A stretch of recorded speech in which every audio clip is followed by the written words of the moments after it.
Mayong adlaw katawhan sa Dios sa Archdiocese sa Osamis ug sa tanan nga nagsunod nin atong Sibya ug naglantaw ning atong pamalandong diya sa ilang tagsa-tagsa ka YouTube. Ako yung pasalamat ninyo sa inyong makugihon nga pagsunod ining atong pamalandong. Ang atong pamalandong Monday, Wednesday, Friday lang sa ako nga bahin. Pero sa Martes, Huwebes ug Sabado si Father Daryl Rosales ang naghimo niini kay siya man ang Chief Executive Officer sa DXDD, ang radyo nga gipanag-iya sa Archdiocese sa Osamis nga mao kini ang pulpito sa kahanginan sa Archdiocese sa Osamis.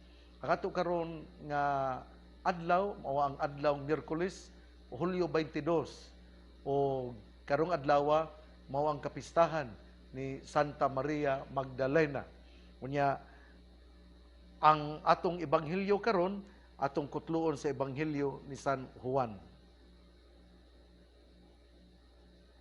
Sayo sa Domingo sa buntag, samtang ngit-ngit pa, si Maria Magdalena miadto sa lubnganan ug nakita niya nga ang bato naligid na gikan sa baba sa lubnganan. Midagan siya ug miadto kang Simon Pedro ug sa tinun-an nga gimahal ni Hesus ug giingnan niya sila. Gikuha nila sa lubnganan ang Ginoo ug wala kami mahibalo kung hain nila ibutang siya. Naghilak si Maria nga nagbarog didto sa gawas sa lubnganan. Unya mitikubo siya aron paglili sa lubnganan ug nakita niya didto ang duha ka anghel nga nagbistig puti ug naglingkod sa dapit nga nahimutangan sa lawas ni Hesus. Ang usa didto dapit sa iyang ulo ug ang usa dapit sa iyang tiil. Day, nganong naghilak ka man? Sila nangutana kaniya. Siya mitubag, ila man gud nga gikuha ang akong Ginoo ug wala ako mahibalo kung hain nila ibutang siya. Sa pagkahuman niyag sulti niini, milingi siya ug iyang nakita si Hesus nga nagbarog didto apan wala siya makaila nga si Hesus di ay kadto. Day, nganong naghilak ka man? Nangutana si Hesus kaniya, kinsa man ang imong gipangita? Nganong nagtuo si Maria nga siya mao ang hardinero, busa miingon siya kaniya, kung ikaw mao'y nagkuha kaniya, tug-ani ako kung hain mo siya ibutang, kay kuhaon ko siya. Si Hesus mingon kaniya, Maria, ug si Maria miatubang kang Hesus ug mingon sa Hebreo, Rabboni, nga sa ato pa magtutudlo. Unya giingnan siya ni Hesus, ayaw ako hikapa kay wala pa ako mahibalik sa amahan. Adto ang hinuon ang akong mga igsuon ug suginli sila nga muadto ako sa akong amahan ug inyong amahan sa akong Dios ug sa inyong Dios. Busa gisuginlan ni Maria Magdalena ang mga tinun-an nga nakakita siya sa Ginoo ug nga gisultihan siya ni Hesus niini. Ang ebanghelyo sa Ginoo. Daygon ikaw o Kristo. Mga igsuon, muna sa tanan atong gisaulog karon ang kapistahan ni Santa Maria Magdalena. Kini si Santa Maria Magdalena, usa niya ka hintil, usa ni siya ka babay nga doon na magali dautan nga binuhatan. Si San Lucas sa ebanghelyo, sa iyang mga ebanghelyo gasaysay nga 7 kadautang espiritu nga gikuha ni Hesus gikan kang Maria Magdalena. Ug sugod ni adto siya nahimong usa ka disipulo sa atong Ginoo. Unya dinhi sa ebanghelyo nindot yung kayo ni kay para nako ang tema sa ebanghelyo mao gyud nga si Maria nangita kang Hesus. Kada bitaw do na bitaw kaikag, do na bitaw kadasig, do na bitaw kining paningkamot nga makitaan si Hesus. Mao gyud kini unta ang atong huptan nga kinaiya. We must possess this kind of attitude to really search for Jesus, because it is only when we encounter the Lord that we will have a right disposition in terms of our conversion. Kung kita makaplagan nato ang atong Ginoo, dunag pag-usab, dunag kausaban sa atong kinabuhi. Ug mao kini si Maria Magdalena nangita kang Hesus. Dili lang kay sa diha nga namatay si Hesus, didto pa sa panahon nga nagwali si Hesus iya pag yung gisunod-sunod, iya gyud nga iya gyud nga gipangita ang atong Ginoo aron siya mamati sa pulong sa atong Ginoo. The one who searches the Lord receives His grace. And because he has received God's grace, then the one who searches the Lord will have an open heart in order to really listen the Word of God. And at the same time, there is a sense of humility. Kinigong pagpaubos, dako yung kay ni role, dako yung kay ni og papel diha sa atong kaluwasan.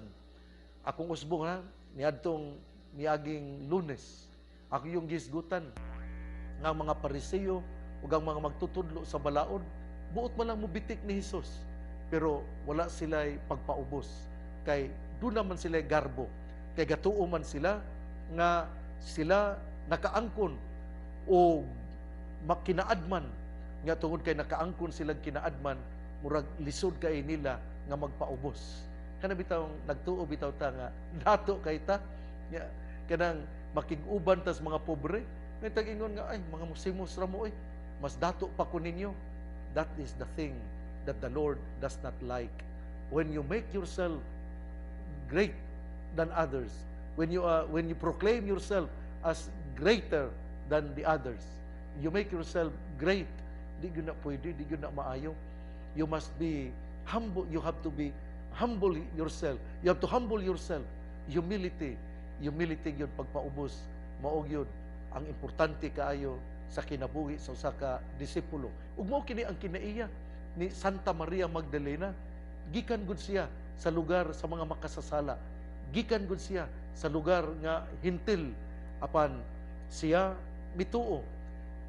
Siya miila nga iyang gikinahanglan ang Ginoo.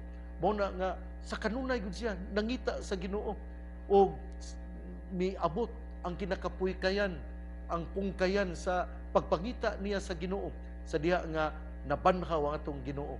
Kay bisan pa nga namatay ang atong Ginoo, iya yung giadto didto sa lubnganan, iyang giliili nangita siya sa Ginoo, ug ang Ginoo wa gyud modumili sa pagpakita ngadto kang Maria Magdalena. Mo ni nga sa diha nga si Maria Magdalena nangita sa Ginoo, ang Ginoo mitawag kang Maria ug mingon Maria, ug diha si Maria miatubang kang Hesus ug mingon Raboni, nga sa ato pa magtutudlo. Kana bitawng usa sa maanindot nga pulong nga gusto gyud natong pamation, mao gyud ang atong pangalan. Sa panahon nga kita tawgon sa atong pangalan, murag naa gyud tay takos, natay katakos nga mutindog ug mubarog. Mura pa ta gitagaan ta og power. Mura pa gitagaan ta og gahom. Umao pud ni ang nitabo ni Maria. Sa diha nga gitawag siya, doon na siya murag doon lalipay kay siya pag-ayo, ug sa diha nga gitawag siya, nakaila siya sa Ginoo. Kana bitawng luoy lang kay ron ang mga graduates ron, kay wala man gyud klaro nga graduation sa school year 2019-2020. Wala gyud klarong graduation.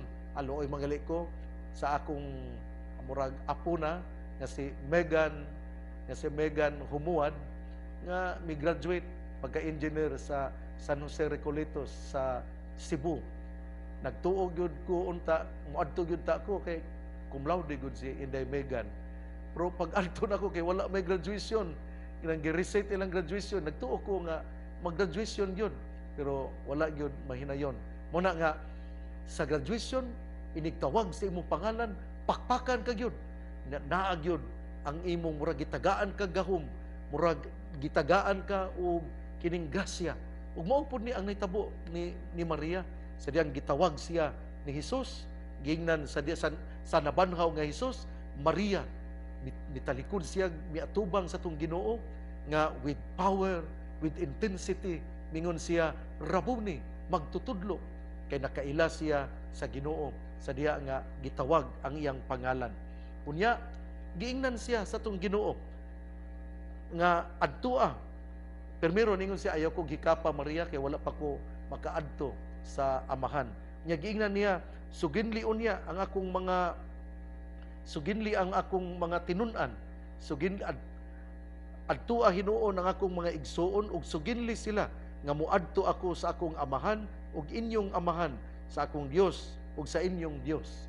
Pero sa wala pa kana mahitabo pod, ang atong Ginoo sa diha nga kining nagpakita siya, nabanhaw siya, iya pong gisugo si Maria nga muadto sa mga tinun-an ngadto sa lanaw sa Galilea, unya adto sila urabag doon na sila reunion ba nya dinhi gi usama ni katipik lang sa saysay, pero gipaklaro po sa atong Ginoo nga Maria, urabag si Maria bitaw gisugo, evangelizer nga gitagaan og misyon, gitugahan og usa ka trabaho nga muhimo sa gimbuhaton sa usa ka misyonera.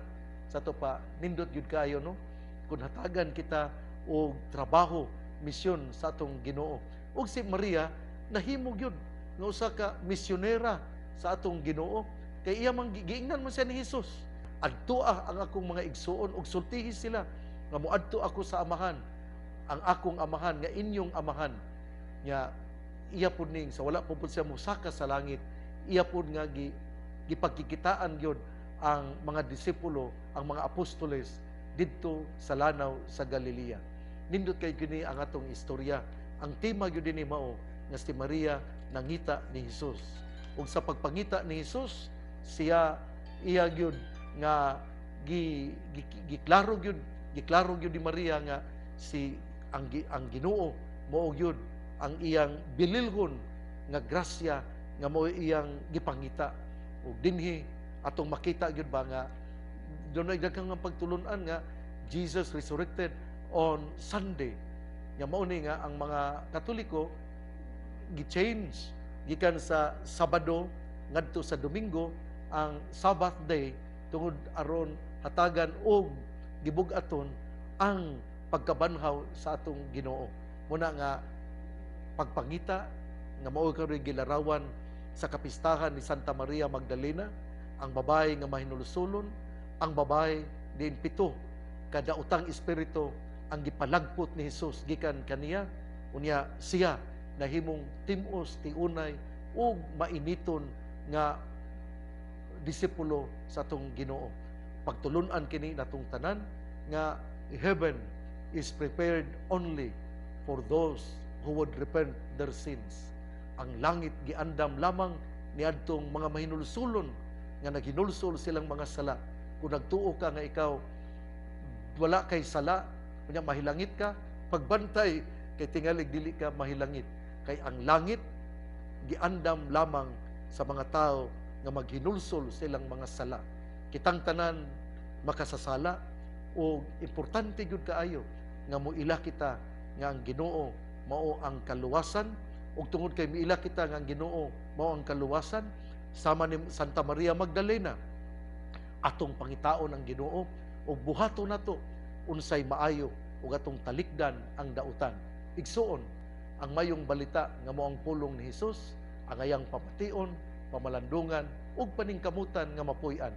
Mulahan ang tawo nga namati sa pulong sa Ginoo, sama siya sa kahoy nga gitanom, daplin sa usa ka sapa, kansang dahon dili gayud malaya. Tempo sa timbunga, siya mamunga. Igsuon, ugma na usab. Ako ding greetings ngadto sa akong gig-agaw dinha sa Basilan, sa Estela Papeliero. Akong hinauton ta nga kamo naa sa mayong paglawas, si Trixia, Doña Trixia Aroy. Hinauton ta nga dili ha, Aroy dili ha, Doña Trixia Aroy. O hinauton ta nga anaa ka sa mayong paglawas usab, o hinaut unta nga ikaw sa kanunay moadto gayud sa simbahan aron mopaila nga ikaw tinuod sama ni Santa Maria Magdalena, tinuod nga disipulo sa atong Ginoo. Pinaagi sa pangiliya sa mahal nga Birhen Maria, kagisampit sa mga misamisnon nga Birhen sa kuta, ang Ginoo magapanalangin kanato sa ngalan sa Amahan, sa Anak ug sa Espiritu Santo. Amen.